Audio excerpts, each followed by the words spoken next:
హల్లెలూయా! బాగున్నారా?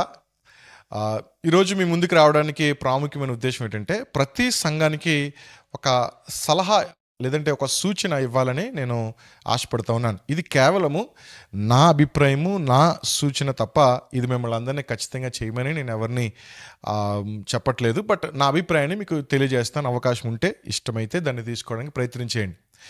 ప్రతి సంఘంలో కూడా ఉపవాస కూడికలు ఖచ్చితంగా జరుగుతాయి. ఈ సెప్టెంబర్, అక్టోబర్ ఈ 2 నెలల్లో ఏ చిన్న చర్చ్ అయినా, ఏ పెద్ద చర్చ్ అయినా ఖచ్చితంగా ఉపవాస కూడికలు ఖచ్చితంగా జరుగుతాయి. దాన్ని బట్టి చాలా సంతోషం. ఎంతో ధనాన్ని, ఎంతోమంది దైవ సేవకులు అనేకమైన వాక్యాలు తెలియజేస్తూ ఉంటారు. చాలామంది బలపడుతూ ఉంటారు. మంచిదే.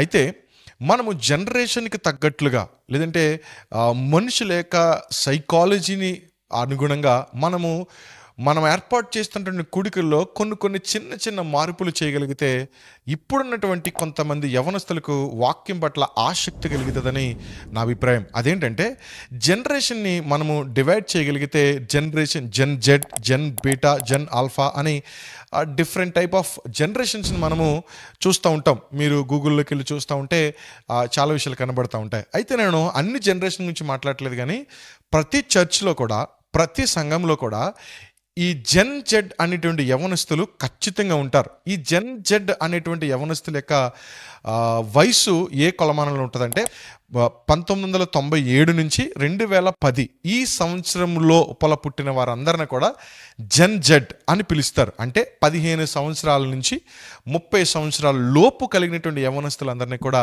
జెన్ జెడ్ కింద మనం పిలుస్తూ ఉంటాం. సరే, బాగానే ఉంది. మరి వీళ్ళ సైకాలజీ ఏంటి, వీళ్ళ మెంటాలిటీ ఏంటంటే, నాలంటే ఒక పాస్టర్ గారు వచ్చి వాక్యం చెప్తే ఎంత గంభీరంగా, ఎంత బలంగా వాక్యం చెప్పినా ఆ టైంలో ఆయన మైండ్ సెట్ అంతగా ఆ దైవజనుడు చెప్తున్నటువంటి వాక్యం మీద అంత ఇంట్రెస్ట్ కలుగుతున్నట్లుగా ఇప్పుడున్నటువంటి కొంతమంది శాస్త్రవేత్తలు లేదంటే ఇప్పుడున్నటువంటి కొంతమంది విద్యావేత్తలు చెప్తున్నటువంటి విషయంలో ఈ జెన్ జెడ్ యవనస్తులు ఎక్కువగా ఇన్వాల్వ్ అవుతున్నది ఎట్లాంటి విషయాల్లో, ఎట్లాగంటే వారికి డిస్కషన్ జరగాలి. వారి అభిప్రాయాలతో ఎదుటి వారు మాట్లాడాలి. వాళ్ళు ఏమనుకుంటున్నారో ముందుగా తెలుసుకోవాలి. వాళ్ళు ఏం మాట్లాడుతున్నారు, వారి అభిప్రాయం ఏంటి అన్నది వారిని అడిగి తెలుసుకోవడానికి, అంటే సింపుల్గా చెప్పాలంటే వారు ఇంటరాక్ట్ అవ్వాలి. జెన్ జెడ్లో ఉన్నటువంటి ప్రతి యవనస్తులను కూడా మనం ఇంటరాక్ట్ చేయించాలి. మనం ఉపవాస కూడికల్లో ఏం చేస్తున్నాము, పాస్టర్ గారిని పిలుస్తున్నాము, వాక్యం చెప్తున్నారు, వెళ్ళిపోతున్నారు. యవనస్తులు వస్తున్నారు, వింటున్నారు, వెళ్ళిపోతున్నారు. మీరు కరెక్ట్గా అబ్జర్వ్ చేస్తే ఆ యవనస్తులే ఎక్కువగా దేవునికి దూరంగా ఉండడము, దేవునికి దగ్గరగా ఉంటున్నారని నటిస్తూ దేవునికి ఎక్కువగా దూరంగా ఉండడం మనం చూస్తూ ఉంటున్నాం. మరి దీని సొల్యూషన్ ఏంటి అని ఆలోచన చేస్తే, చాలామంది పెద్ద పెద్ద దైవజనులు, చాలామంది గొప్పవారు చేస్తున్నది ఇదేమి సొంతంగా కొత్తగా పెట్టిందేమి కాదు, ఆల్రెడీ జరుగుతున్నదే. బట్ నేను ఒకవేళ ఈ వీడియో ద్వారా కొంతమంది కన్నా రీచ్ అవుతుందేమని ఒక చిన్న విషయం. అదేంటంటే, ఈ ఉపవాస కూడికల్లోనే మీరు ఎవరినైతే దైవజనులు పిలుస్తున్నారో వారికి ఒక మాట చెప్పాలి. ఏంటి అంటే, మీరు చెప్పిన వాక్యంలో నుంచి ఒక గంటన్నర సమయము ఒక ఇంట్రాక్షన్ జరుగుతుందండి.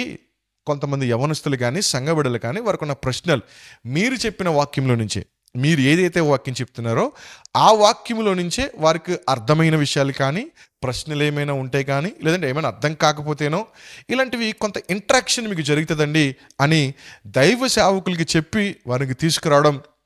యవనస్తులు కూడా ఇలాంటి పలానా దైవజనులు వస్తారు, వారు వాక్యం చెప్తారు, జాగ్రత్తగా వినండి.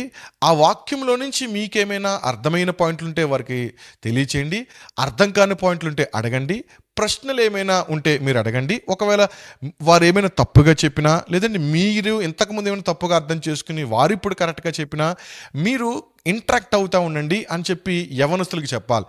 దీనివల్ల ఈ జెన్ జెడ్లో ఉన్నటువంటి యవనస్తులు చక్కగా ఇంట్రాక్ట్ అవుతారు. రెండోది, మీరు పిలుస్తున్నారు కదా ఆ దైవజనులు, వారు ఇంటరాక్ట్ అవుతున్నారన్నటువంటి విషయం తెలిసినప్పుడు ఖచ్చితంగా దాని మీద పరిపూర్ణమైనటువంటి అవగాహనతో వారు మన మధ్యకి రావడము అవకాశం ఉంటుంది. దానివల్ల దైవజనులు ఎక్కువ సమయాన్ని వారు చెప్తున్నటువంటి వాక్యం మీద పరిపూర్ణమైనటువంటి అవగాహన కలిగి ఉంటారు. ఇక్కడ ఉన్నటువంటి జెన్ జెడ్ యవనస్తులందరినీ కూడా మనము సంఘములోని కానీ, లేదంటే ఈ సువార్తలోని కానీ పాలిభాగస్తులు చేసిన వారం అవుతాం. అలా చేయడం వల్ల ఈ యవనస్తులకు, ఈ జెన్ జెడ్ యవనస్తులకు వాక్యం పట్ల ఆసక్తి కలుగుతుంది, వాక్యం పట్ల ఇంట్రెస్ట్ కలుగుతుంది. కలుగుతుంది. ఇంకా ఎక్కువగా బైబిల్ చదవడం నేర్చుకుంటారు, ఇంకా ఇంటర్ప్రిటేట్ చేయడం నేర్చుకుంటూ ఉంటారు.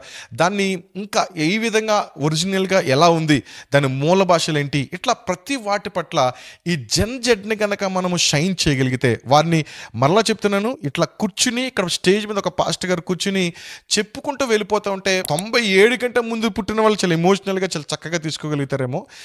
2010 తర్వాత పుట్టిన వారందరూ 15 సంవత్సరాల లోపే ఉంటారు కాబట్టి వారు అంత మెచ్యూరిటీ మైట్ ఉండదు. కానీ ఈ జెన్ జెడ్ ఉన్నటువంటి యవనస్తులు కనుక ప్రతి సంఘపు దైవజనులు, ప్రతి సంఘపు నాయకులు గనక కాన్సన్ట్రేట్ చేయగలిగితే రానున్న తరంలో దేవుని కొరకు ఒక రోషం కలిగిన స్టెఫెను వలె, రోషం కలిగినటువంటి పౌలు గారి వలె, రోషం కలిగినటువంటి పేతురు గారి వలె, గొప్ప వాక్య పరిజ్ఞానం కలిగిన వారి వలె ఉండగలుగుతారన్నది నా యొక్క ప్రాముఖ్యమైనటువంటి ఆలోచన. ఇలాగ ఉండగలిగితేనే రేపొద్దున అబద్ధ బోధకులు కానీ, అబద్ధ ప్రవక్తలు కానీ అనేక మంది ఈ లోకంలో వెలుగుదూత వేషం వేసుకున్న సంఘాల్లో దూరుతున్నారు. కాబట్టి ప్రతి ఒక్కరు కూడా వచ్చేవారు జాగ్రత్తగా ఉంటారు. మన సంఘాల్లో ఉన్నటువంటి జెన్ జెడ్ యవనస్తులను కనుక మనము ఆశీర్వదింప చేయబడగలిగితే, మన చర్చిలో ఉన్నటువంటి జెన్ జెడ్ని కనుక మనము ఉన్నతంగా నడిపించగలిగితే, ఈ ఆలోచన, ఈ సూచన మీకు నచ్చితే తీసుకురండి. ఖచ్చితంగా మీ సంఘాలని దేవుడు దీవించి ఆశీర్వదించును గాక. God bless you. May God bless our India. Amen.